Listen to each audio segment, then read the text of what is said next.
And now the Group Executive Officer of the Nigeria National Petroleum Company Limited, Mele Kyari, said his agency has made over 18.4 billion naira in 2021 as a result of prudent and transparent leadership management.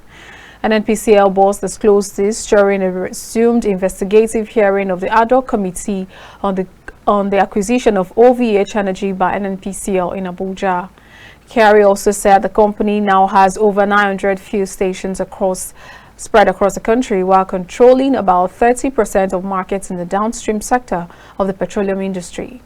He also pointed out that Nigerians numbering over 200 million are shareholders in the NNPC, as interest realized contributes to the country well-being, while explaining that the Petroleum Industrialization Act (PIA) paved the way to full implementation of NNPCL. NNPCL also cleared the allegation of staff placement, saying that because of the acquisition process, the corporation rearranged the staff with emphasis on best performance and professionalism. Meanwhile, GMD NNPCL also denied the allegation of victimization of staff in the agency, stressing that the whole process of acquisition and merge was transparent, devoid of segregation. To discharge our responsibility as prescribed by the law, we do need to have capacity to have control or some level of control over the downstream sector of this industry. There's no way you can do it without doing this. We started the NNPC retail in year 2000, up to the point of the acquisition of the NNPC, the OVH chain. We are not able to grow organically.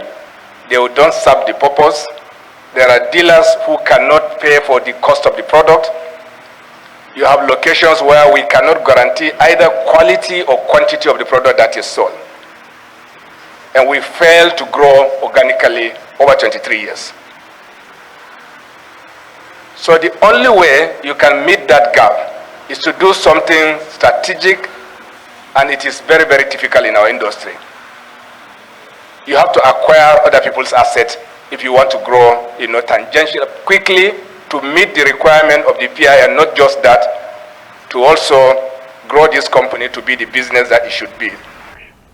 In his remarks, the chairman of the committee, Honorable Abubakar Nalaraba, as well as his counterpart, Honorable Julius Iwonbere, said the investigation was not aimed at witch hunting anybody, saying there's no way the House will witch hunt an agency of government. They further said in the 10th Assembly, there is total commitment to join hands with the executive and other branches of government to reposition and rebuild the country. You have spoken to Nigerians in a very loud and clear voice, and I believe the press are here. They will equally take the message.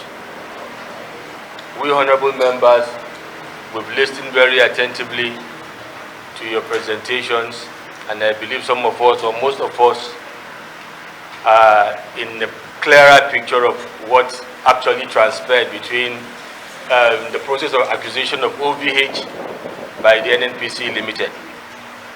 My take is just to maybe recap what you said. We would love to pay an oversight visit to those assets because it's part of our mandate.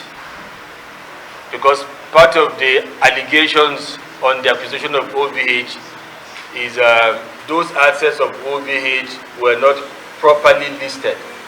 So the committee will be glad to visit those assets and to take stock and inventory before we submit our final report. The 10th Assembly, you will find as we go on, is completely different from the past, even as we build on previous achievements. There is a total commitment to ensuring that we all join hands, executive and other branches of government, to reposition, refocus, and rebuild this country. It's to be recalled that Kyari was summoned by the committee to appear before it or be ready to face the consequences of shunning the parliament.